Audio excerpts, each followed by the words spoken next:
광화문 앞이 달라졌습니다. 최근 정비 사업을 마치고 조선시대 국가정사를 총괄하던 최고 행정기관의 터가 모습을 드러낸 건데요. 역사책에서만 보던 조선시대 국가정사를 총괄하던 그 현장에 뉴스캐스터 나가 있습니다. 함현지 캐스터, 지금 있는 곳 정확히 어떤 곳인가요? 네, 저는 의정부 터에 나와 있습니다. 오늘은 정비 사업에 함께했던 김영재 한국전통문화대학교 교수와 이야기 나눠보겠습니다. 네, 안녕하세요. 안녕하십니까? 네, 저희가 서 있는 이곳이 바로 네. 광화문 앞 동편인데요. 네. 뒤에 보이는 곳이 의정부 터였다고요? 네, 맞습니다. 뒤에 보이는 곳이 의정부 터 맞습니다. 뒤에 보시면 정보원당하고 협선당, 혁획당이 이제 건물 유구들이 이제 볼 수가 있는데요.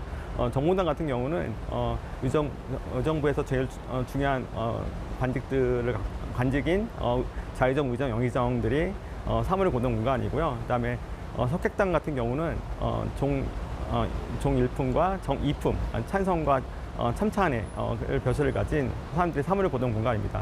그리고 석획당 같은 경우는 여러 재상들이 또 이제 사물을 보던 이제 공간으로 되어 있고요. 뒤편을 보시면 이제 그 화계뿐만 아니라 이제 연지하고 경자 유구가 있어요. 거기는 과거에 이제 기록을 보면은 이제 배나무하고 이제 그다음에 이제 그 연꽃이 이제 만발하게 피었다는 기록이 있는데요. 근데 그런 하나의 어떤 그 정적인 공간들을 조성했고 내삼남과 내산문으로 이제 구성되어 있는 외곽 공간, 아까 도로를 따라서 보시면 되는데요. 거기는 이 관청에서 근무하는 이제 행정관들이 사물을 보던 공간이고 내산문 같은 경우는 이제 출입을 담당하던 공간입니다. 네. 의정부는 조선의 정사를 총괄하던 최고의 행정기관이었는데요. 역사적 의의가 엄청날 것 같습니다. 네, 맞습니다.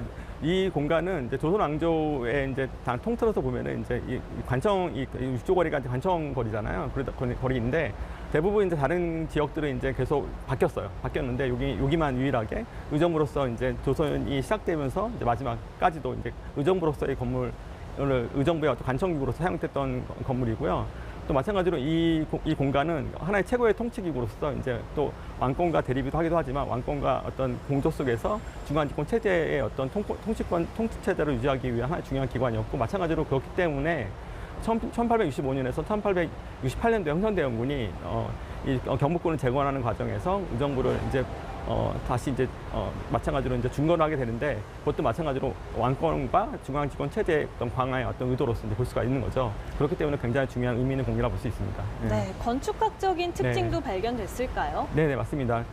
여기 이제 이 건물에서 보여주신 이 유구에서 보여주는 것처럼 이 바로 건너편 육조거리를 사이에 두고 건너편에 상군부 자리가 있는데요.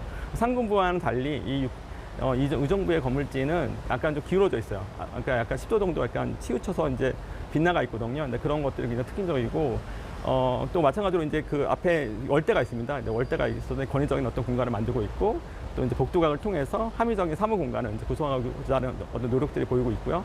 또 뒤편에는 이제 화계와 연지와 정자가 있습니다. 이제 그 마찬가지로 유교적인 어떤 관념에서 보면은 이제 대부분 관청들의 건물들이 이제 관청 건물들이 다 이런 연지하고 이제 정자들이 있는데 이게 하나의 어떤 형이자체 체계를 보시면 유식의 공간을 이제 만들고자 하는 어떤 고자 하는 어떤 그 모습들을 보여주고 있는 거거든요. 그렇기 때문에 하나의 합리적인 어떤 또는 어떤 굉장히 관념적인 공간을 구성하고 있다고 볼 수가 있고, 그다음에 마찬가지로 이제 연지 같은 경우는 방화시 역할을 하기도 했잖아요.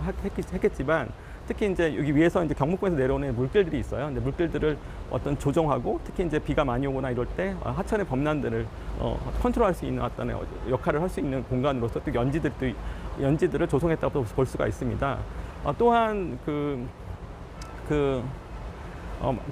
또한 그 연지뿐만 아니라 이제 다른 이제 기존에 이제 이 건물지 정각 자체가 이제 고려시대에 있는 건물 형식을 또 계승했다는 볼 수가 있는 겁니다. 네. 마지막으로 그럼 질문을 하겠습니다. 네. 의정부 터에 방문하는 시민들이 어떠한 마음가짐으로 좀 임했으면 좋겠는지도 한 말씀 해주시죠.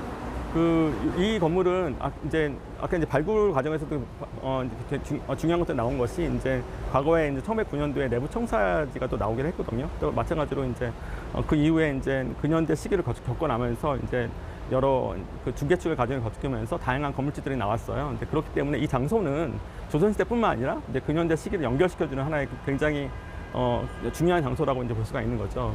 그렇기 때문에 이 공간을 방문했을 때 그런 부분들에 대한 어떤 공간적인 아우라라든지 공간적인 어떤 역사적인 흔적들을 한번 여러분들이 한번 느끼면서 한번 봤으면 좋겠고요. 또 마찬가지로 이 공간 자체가 이제 하나의 시민들에게도 굉장히 중요한 역할이 될 수 있게끔 하나의 어떤 여러 이제 교육적인 어떤 교육의 어떤 것과 이제 여러 방향들을 한번 네. 제시해보면 역사적 의의를 한번 되짚어봤으면 좋겠다라는 의미였습니다. 네네네. 네, 오늘 말씀 고맙습니다. 네네, 감사합니다. 네네. 지금까지 출근길 인터뷰였습니다.